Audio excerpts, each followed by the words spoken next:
Hi, everybody, and welcome to this week's Prophecy Update. As always, it's our desire to bring the events that are happening in the world from a biblical perspective and also a prophetic perspective. So thanks for joining us this week. What we want to talk about this week is how the World Economic Forum and a lot of the globalist elites and how they're gaslighting all of us. And you might say, well, what is gaslighting? Well, gaslighting is an evil way to manipulate and psychologically control people. People are given false information by the perpetrator to the victim to cause the victim to question what they know to be true about God or reality or others or themselves. And it causes people to doubt their memory, their perception of things, and even their mental state. Gaslighting, when it happens, the person makes them think that they're crazy, right? Victims are targeted at the core of their very being. Their sense of identity and self-worth is targeted. And through this manipulation, these manipulative people who engage in gaslighting attain power over their victims, either because they simply derive warped enjoyment from the act, or because they wish to emotionally and physically or financially control their victims. And if the gaslighter is allowed to continue their psychological manipulations, then over time, a gaslighter's manipulations can grow more complex and potent, making it increasingly difficult for the victim to see the truth. And that right there, my friends, is exactly what the World Economic Forum is doing. That's why every politician follows their gaslighting techniques and their mind manipulations. This is why all the globalist elites are using these techniques to brainwash people and to have people follow them and buy into their crazy, crazy lies. So anyway, we're going to talk about that today.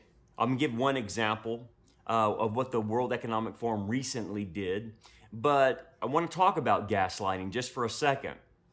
What the people at the World Economic Forum are doing, which is basically controlling the narrative for the entire world, is they're creating narratives that are not true and pretending that they are. Okay? And that if you don't believe these things are true, then you're crazy. There's something wrong with you, right?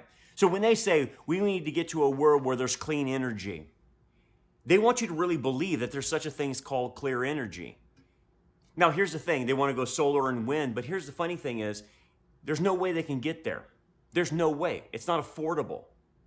And they want to do electric cars using lithium batteries. And we're going to talk about that today. That's a lie. There's no such thing as clean energy. Those lithium batteries, I'm going to talk about how they are not clean energy. Or how about this? That these global crises that they create, they intentionally create, require global government to solve these global problems. And people believe that. They don't believe their own countries can solve the problem. They believe it has to be dealt with at a global level. Again, that's a more brainwashing technique. That's a gaslighting idea that individual countries can't solve this. This is on a global scale and has to be taken care of globally, with all of us uniting as one to fix this global problem for whatever it is. Or now, how about this? The digital currency that is now emerging is going to be on the scene throughout all of the world shortly. They're going to say, well, this is a good thing because it allows more people to be included into the economy. It's inclusive, and we're going to give everybody a fair share and equity through it all. It's going to be great. It's going to be wonderful. It's going to eliminate crime. It's going to eliminate all these bad things that are happening, like drug cartels and whatnot. They're going to sell it. And they're basically going to gaslight through that, and saying that if you're not on board on the digital currency, then there's something wrong with you. That this is a good thing, and you Christians are saying this is a bad thing. The bad thing about it is they'll control everybody. That's the problem. They'll control everything we do, and they'll know everything we do. And of course, it's ultimate control. It's ultimate slavery. But they're gaslighting us about that. Then they want to gaslight us into thinking that upgrading humans is the right thing to do.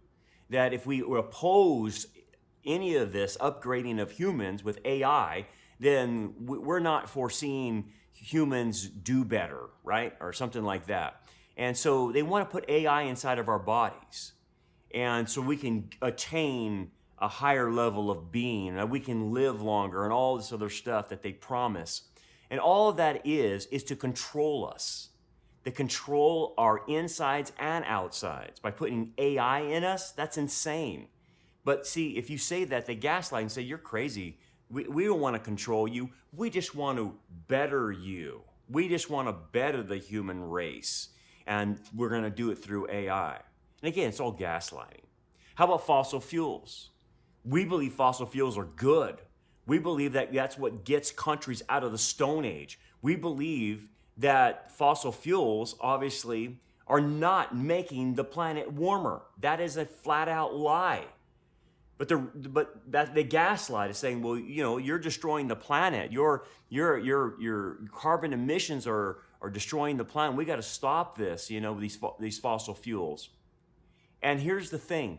They want to push us to buying electric cars and going electric. So why? They say this is cleaner energy. This is going to save the planet. That's called gaslighting. It's not. It's not. They're using that to manipulate us. And saying that we're the ones that are crazy, that we are the climate deniers, we deny science, we deny medical and all that other stuff. They gaslight us, right? That we're the crazy people. And really what they're perpetrating is a lie. They're eliminating fossil fuels because they want to control us. They want to control us through electric cars. And an electric car powered by a lithium battery, and they're going to say that's moral and that's virtue signaling when you drive your electric car. And that's our responsibility to save the planet because we're going to drive our electric car with a lithium battery. Here's an interesting thing, and this is total gaslighting, right? Because here's the facts about electric cars and lithium batteries. In a recent article by Ronald Stein, the article was entitled, "Is it ethical to purchase lithium battery-powered EV?" And by the way, Dennis Prager noted this article on his show as well. And it's a very good article. He points out that it is not the ethical thing to drive an electric car to save the planet. Okay? So they make it a virtue thing, but it's really not. So for example, he compares a lithium battery and how they create it to extracting oil out of the ground. And he says that an oil well, where 100% organic material, the oil, is pumped out of the ground. And it takes up to about 500 to 1,000 square feet. Then it flows in pipelines, safely transporting the oil to refineries to be manufactured into usable oil derivatives that are the basis of more than 6,000 products for society, and into transportation fuels needed by the world's heavyweight and long-range infrastructures of aviation, merchant ships, cruise ships, and militaries. Now, compare this to a lithium battery for an electric car.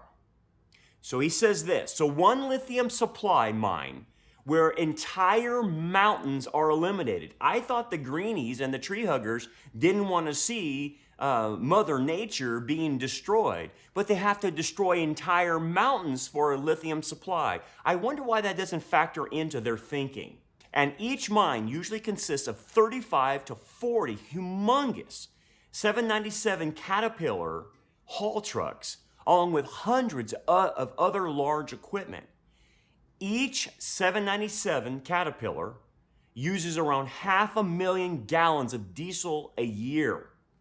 So with an inventory of just 35, the haul trucks alone are using 17.5 million gallons of fuel a year for just one lithium site. I wonder if the Sierra Club knows that.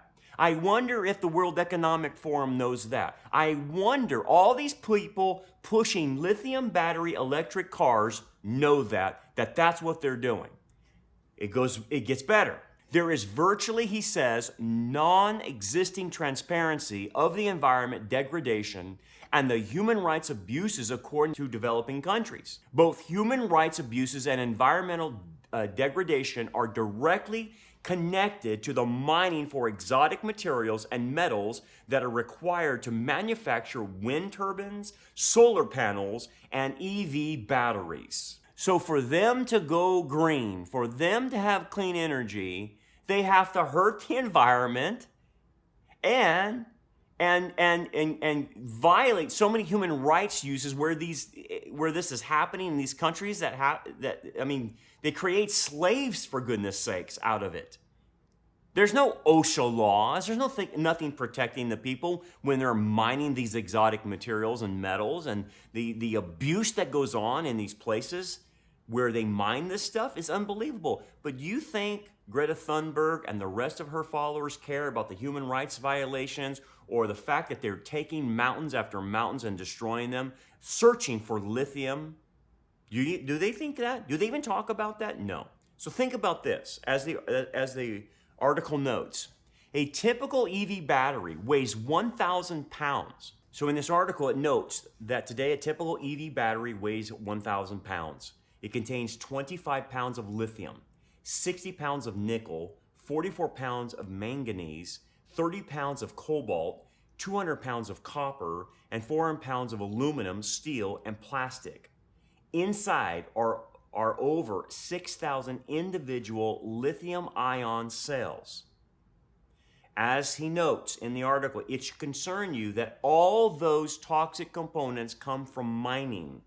For instance, to manufacture each EV auto battery, you must process 25,000 pounds of brine for the lithium, 30,000 pounds of ore for the cobalt, 5,000 pounds of ore for the nickel, and 25,000 pounds of ore for copper. All told, you dig up 500,000 pounds of Earth's crust for just one battery. So think about that. And then he goes on in the article, the current fossil fuel infrastructure is less invasive than mining for the exotic materials and metals required to create batteries needed to store green energy.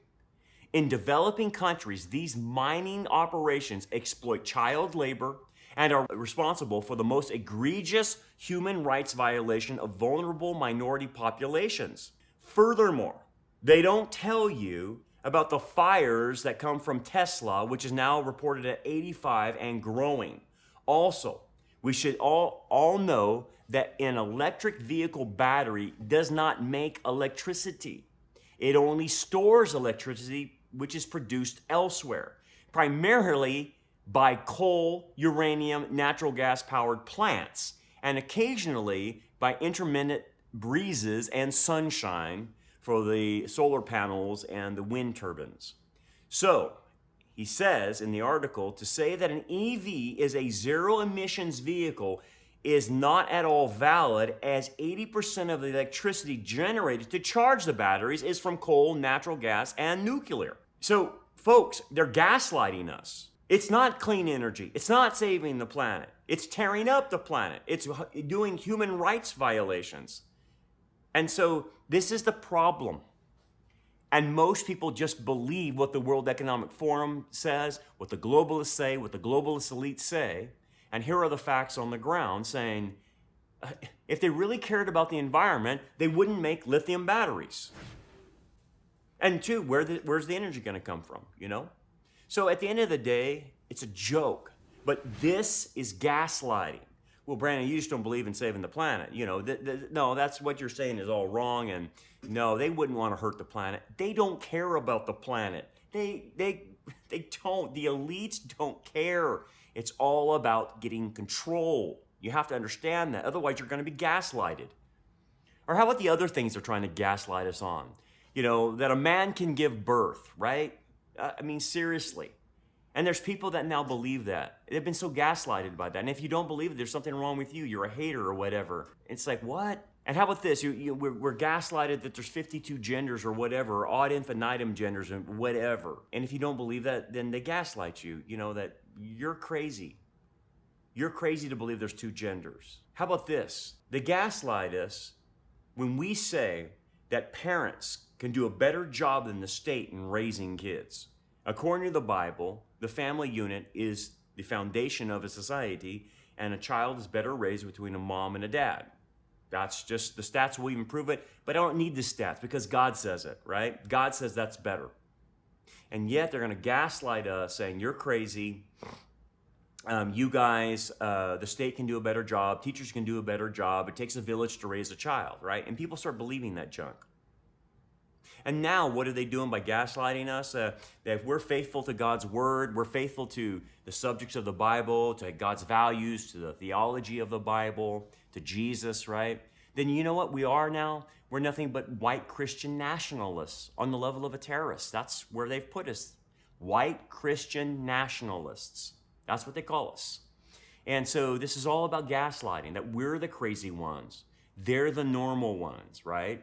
So like I mentioned in the introduction about gaslighting, if the gaslighter is allowed to continue their psychological manipulations of people, then what you will see over time is that the gaslighter and their manipulations will grow more and more complex and very potent, very powerful, making it increasingly difficult for their victims to see the truth. And boy, are we seeing that now. They keep gaslighting people and they're manipulating people by lying. And people out there that don't know the Bible, they're lost. They can't discern the truth. And so they're lost and they're just listening to the talking heads and listening to what the government tells them for information because they're lost. It's because they have been manipulated by the gaslighter. And so now, some of the things the World Economic Forum is saying, they're now taking back and acting as if they didn't say anything like that. I'll give you an example. This is more of gaslighting and how it gets more complicated for people. They have now deleted their tweet about you will own nothing and be happy. Remember, that's their famous line, right? You'll own nothing and be happy. So now you cannot find that on their Twitter feed because they took it down. I did find it still on their website, but they took it off their Twitter feed. Now, I wonder why they did that. And a lot of people wonder why they did that. Why would they take off their little motto, by 2030 you'll own nothing and be happy? Well, a lot of people have speculated, and myself included, people didn't buy into and are maybe pushing back on this, that no, I don't own anything. I want to own my car. I want to own my house. I want to own my appliances and clothes. And I don't want to have to rent them from the World Economic Forum or whoever. Remember they said shopping will be a distant memory by 2030. You won't be able to shop. There's no such thing as that. And you'll just borrow whatever you need, and rent it and then turn it back in when you're done. It was a very utopian concept that they had, right? But now they're kind of, we got to push back, and so maybe we need to take it off our Twitter feed. And here's the thing, what I'm getting ready to probably see them do. They're going to eventually claim that they didn't make these claims. And this is more gaslighting. This is crazy making, right? I didn't say that. You ever dealt with somebody that's a gaslighter and you say, you said this, and they'll say, I didn't say that. I don't know what you're talking about. That's called gaslighting. They make you think that you heard something you didn't.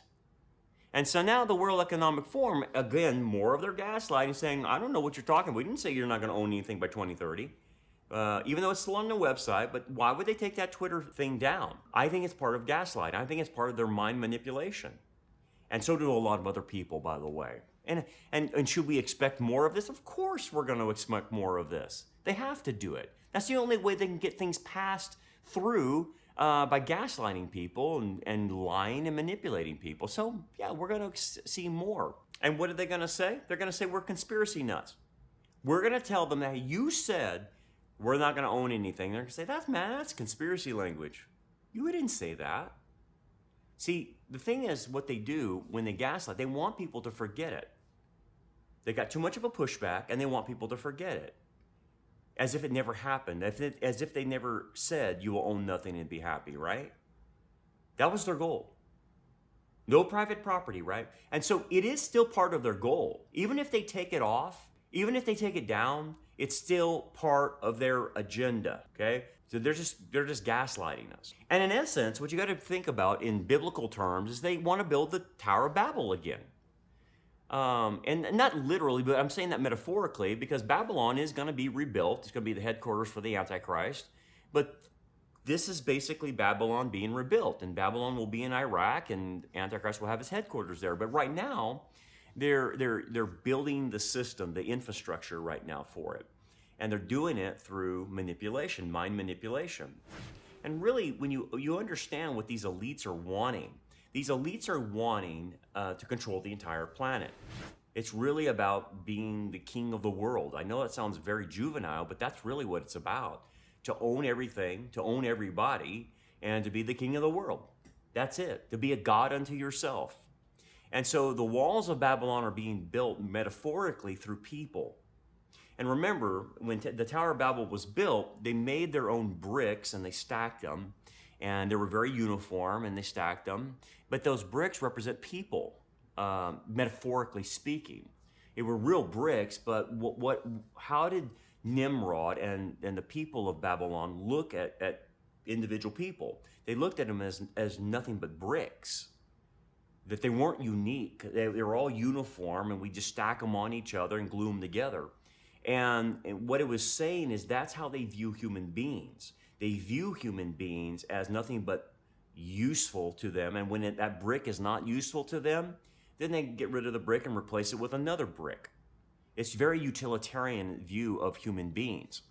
Instead of the biblical image that God says no human beings are made in the image of God and have value and are very unique and are worthy of life and liberty and the pursuits of happiness, as we say in America. And so that's happening. And so their view of people is they're nothing but like animals, so to speak. They're on that level of animal. They're only useful if we can use them. And so that's why the depopulation thing comes in play.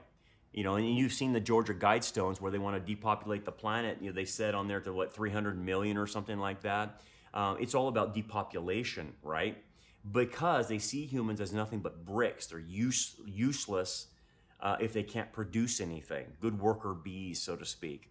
And so the ones that can produce, then they're going to just turn them into slaves. That's the mentality. Every elite from back in time to now always wants to use people as slaves. I mean, think about this, man. It goes all the way back to not only Nimrod and the Tower of Babel, but you go to Egypt. What was Pharaoh doing? He was enslaving the Jews. And that's always what the elites have wanted. It's just to rule the world, enslave everybody.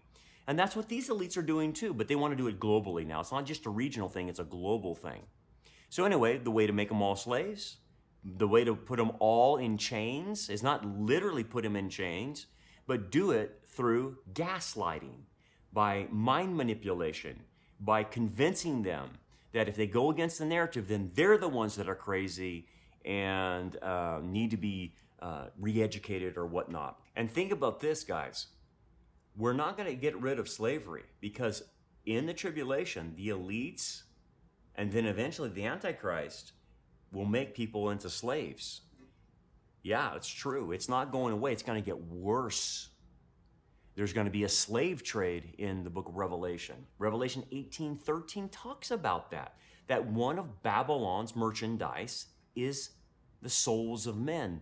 That's the slave trade that will happen. So people will literally be enslaved during the tribulation period. It's going to get really bad because that's what the elites do. And remember, you're going to globalism, then you're going to go to a 10-league confederation, a global 10-league confederation, right? And then out of that comes the Antichrist. And so the 10 kings controlling the whole world are going to practice enslaving people. And then ultimately, the greatest enslavement will be the mark of the beast, which will enslave the entire world, right? And that's how the digital currency plays into it. And everything we're studying now plays into that and is leading towards that. It's the ultimate slavery. And so what you see from the Bible in Christ gives people freedom. But when you look at Satan, he enslaves.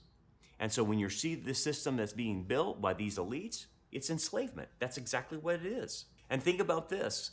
Even the Jews during the tribulation, that, when Antichrist breaks his covenant with them at the 3.5-year mark of the tribulation, what does he do? He goes on a rampage to destroy every Jew on the planet, right? But according to Zechariah 14, 1 through 2, when he attacks Jerusalem, he enslaves half of the Jewish population in Jerusalem at the 3.5-year mark. So he even enslaves them. And sure, yes, there will be Gentiles enslaved as well, but it notes in Zechariah that half of the Jewish population will be enslaved to the Antichrist. Wow. And something that's so ancient, it really is never going away. In fact, it's going to go full bore in the tribulation. But that's what they want to do. So do not think when Klaus Schwab or the World Economic Forum says this is all for our good, this is for humanity, this is for inclusion, this is for tolerance, all these buzzwords that go around, it's nothing to do with that. It's about enslaving people. But they're gaslighting everybody to believe it's for their benefit, right? So when we look at the modern day world, this is why the prices are increasing, home values are increasing to make it unaffordable for people to buy homes. They're just going to be slaves to rent. They're making everything unaffordable, your gas, food, all that stuff. Why? Because they want to enslave. Energy, why are they controlling energy? Enslavement, that's all it's about. The elites have wanted to own everything, and they're on the way to do it. They want to live in their own paradise, and everyone else, is poor and living in squalor, basically, and that have no upward mobility, right?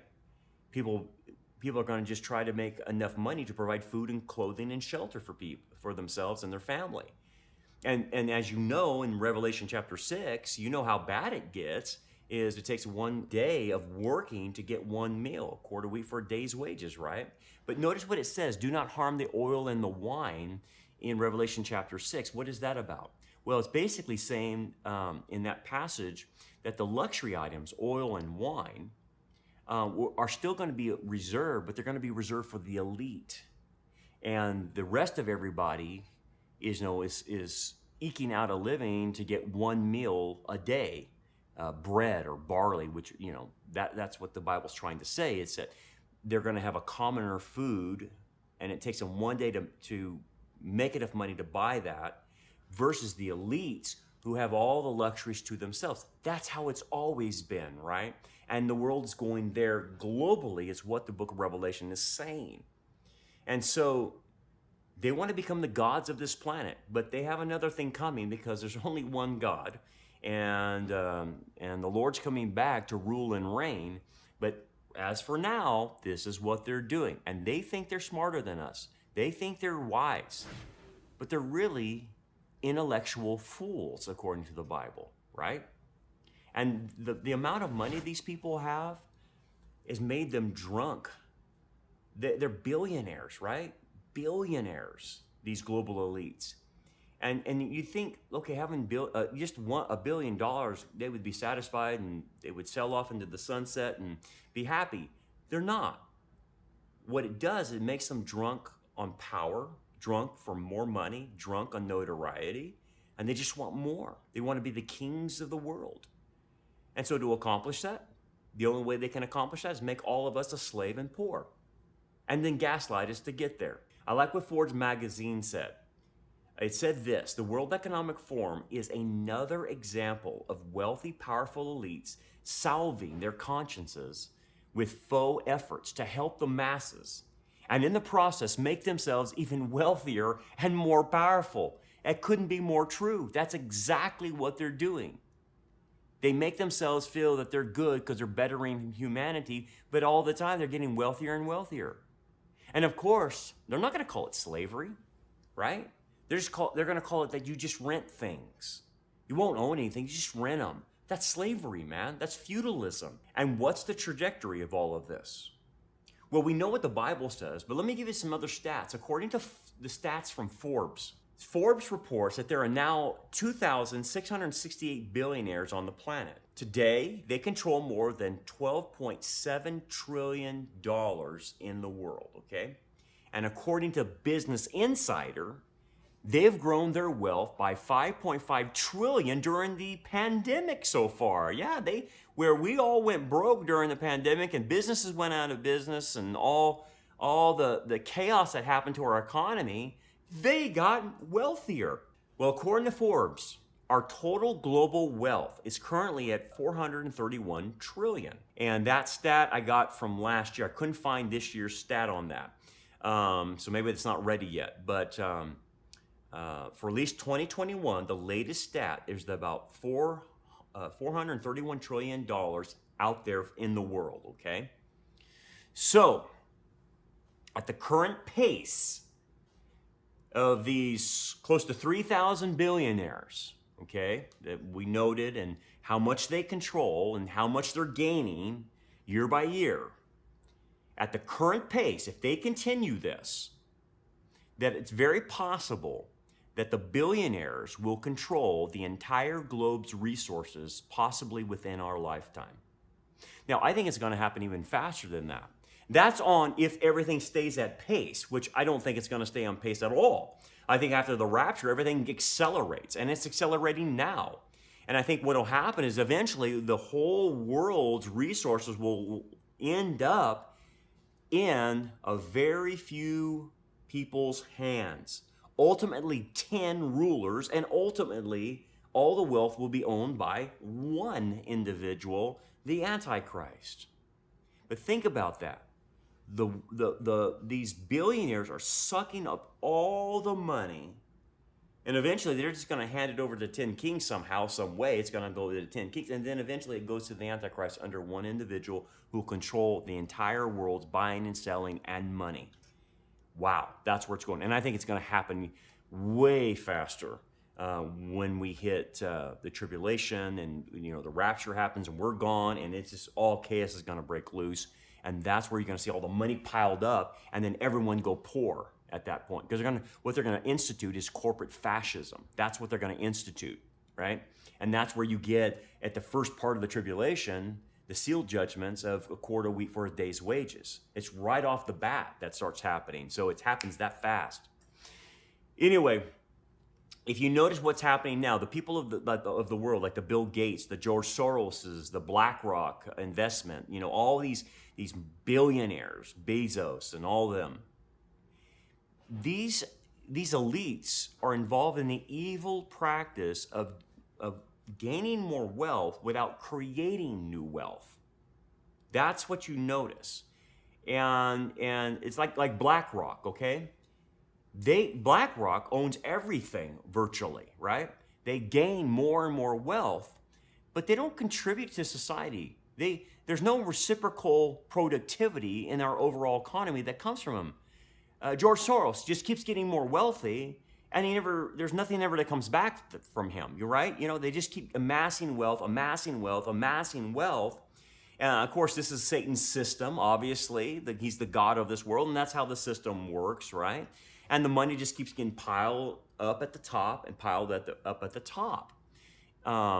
And I can tell you this, they're crazy ideas that socialism and communism and Marxism is going to fix all that. That's insane.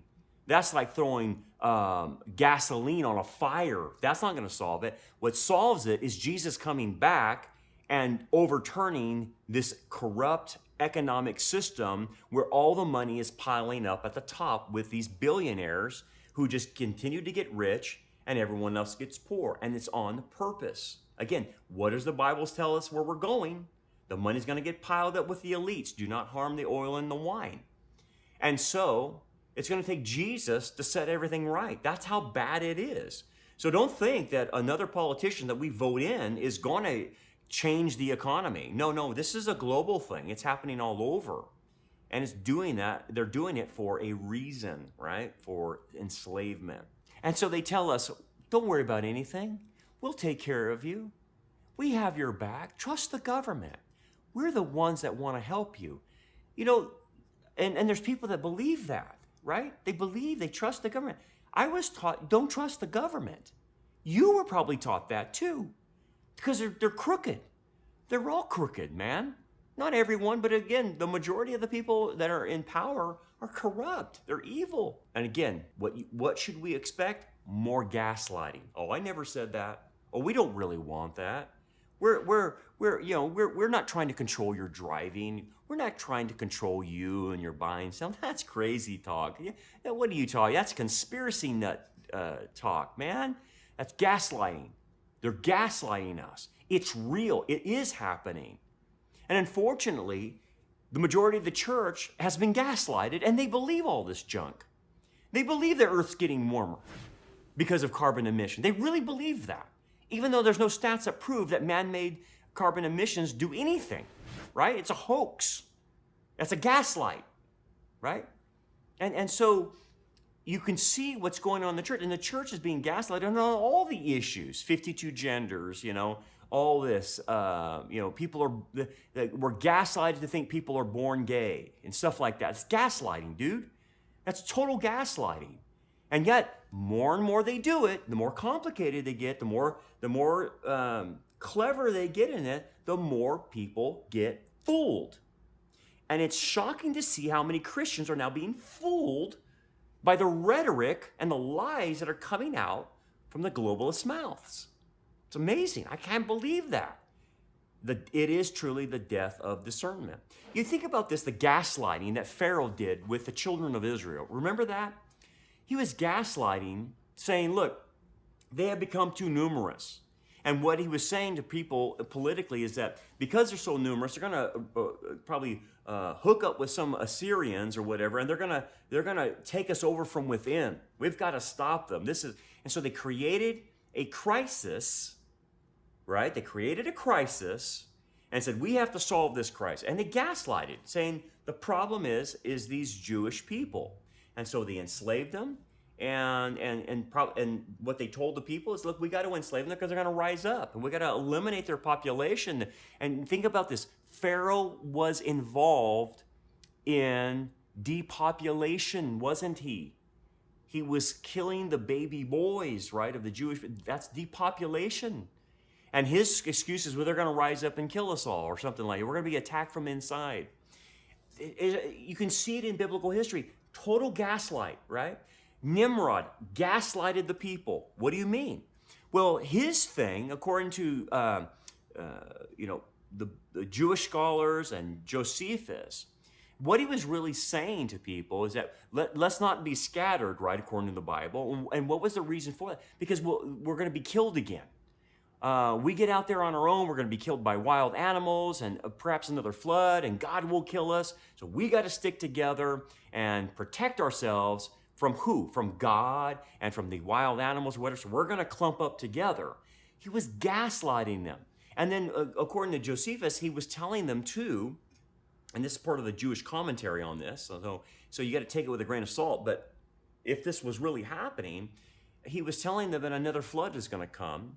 And so that's why we need to build a tower to get above it, and so that we don't drown again from God trying to kill us. And again, what did God say? He wouldn't flood the world again. So he was gaslighting them.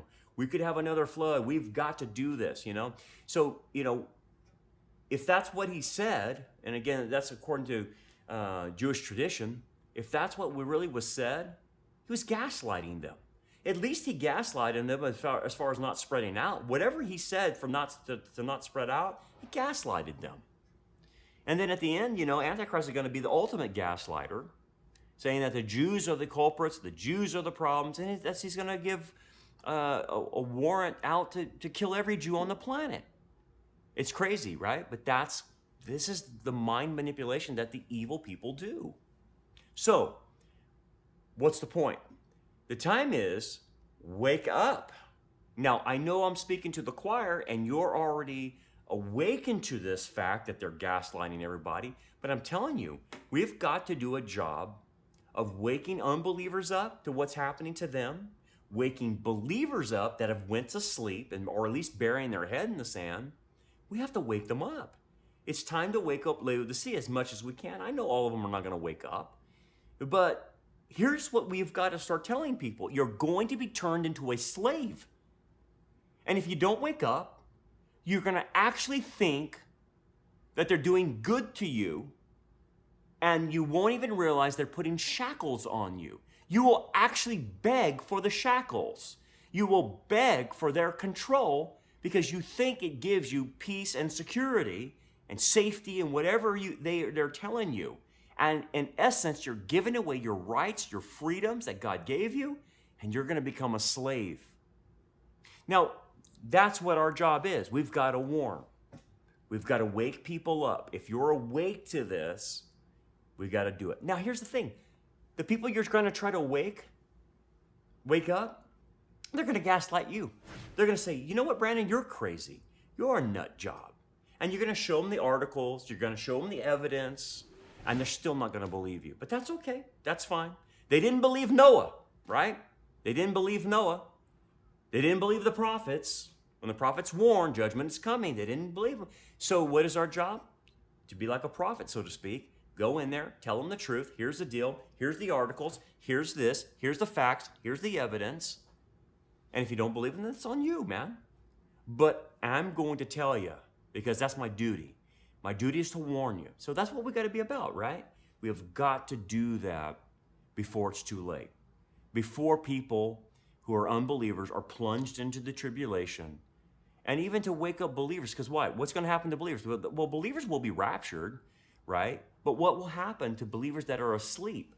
Believers that don't understand, are not awake to this, they lose rewards. That's what happens. When you refuse to watch, remember Jesus said he gave a command. Watch therefore. That's a command. Watch therefore. When believers don't watch, they're going to lose rewards. I don't want to see other believers lose rewards because the rewards are eternal. So if you lose rewards, it's an eternal loss of rewards. If you gain rewards, and it's an eternal reward that never perishes, right? And so I don't want to see other believers losing rewards because it's forever. Now, again, we're not talking about salvation. We're talking about rewards for believers, okay? So that's our job, and that's what we got to be about. So that's our Father's business. Anyway, a couple things before we go. We finally got our website up. Brand new website, and we have the church tracker on there. I want you to check it out, and here's what we need help. We just got some preliminary churches on the church tracker. Now, if you would like to, if you're going to a good church, a healthy, well-balanced church, email us, tell us about your church, make sure your church has on their website a statement of faith, okay? So before you send anything to us, make sure you have a statement of faith from that church on their website. We need a clear statement of faith on the website. If the website does not possess a statement of faith, we cannot recommend people to that church. So if the pastor hasn't done it, it needs to be done, okay? Second thing is, we will look at that church, and what we're looking for is, are they dispensational? Are they non-Calvinist? Okay, that's a big deal. We are not going to recommend people go to Calvinist churches. So are they non-Calvinist? Are they dispensational? Do they see a difference between Israel and the church, right? Are they premillennial? We're looking for those kinds of things. We prefer pre-trib, but we're not going to debate on that, okay? If someone's mid-trib, pre-wrath, okay. I'm not going to debate on that. If everything's dispensational and lines up and everything's healthy and well-balanced on the other front. But the key is dispensationalism, premillennialism, right? Because that tells us what their hermeneutic is, okay? And how they interpret Scripture. That being the case, if you know that, then let us know. And we'll do more research, and then we'll put it on the church tracker for people to see that this is a remnant church that people can attend and go to. And again, we're starting from the ground up, and we finally have it, and it's available. So we're pretty excited about that. Second thing, make sure you have your YouTube account, your Rumble account, and BitChute account. Now, the second phase for our website is we're going to create our own video platform, okay? So make sure you have the three platforms right now. But eventually, the second phase is we will have our own platform through our website. And they're working on that. So right now, it was getting our website, the church tracker, and then we'll get into phase 2. So that's coming, okay? Third, I think I'm on. Make sure you're on our text alert system. We want to be able to have the online audience on a text alert system so we can just text you when something changes, a program's not going to be up, or we're having technical difficulties, or we're switching this, or switching that, whatever. Make sure you're on a text alert system. And lastly, be in prayer for us constantly. We have so much spiritual attacks. It's not even funny. It's ridiculous. I can't believe how much we're attacked spiritually. We're attacked from the outside and we're attacked from the inside. It's both. And it's like what I've told my staff, it's like whack-a-mole. Remember that game whack-a-mole? It used to be in like arcades, and the mole would pop up and you hit it over the head with a hammer, and another mole would pop up and you hit that mole. And the whole game is about just hitting the mole, right? You're whacking the mole. That's how we feel constantly with the attacks we get. Here's an attack, boom. Here's an attack, boom. We got to deal with it, got to deal with it, got to deal with it, got to deal with it. And it's just constant. So it's crazy, but I guess this comes with the territory. So pray for us for spiritual protection, protection from crazy people, protection from demonic, right? Protects us from inside and out. Infiltration from the inside, persecution from the out. And then also, if the Lord puts it on your heart to help us financially, we could use all the help we can get, man.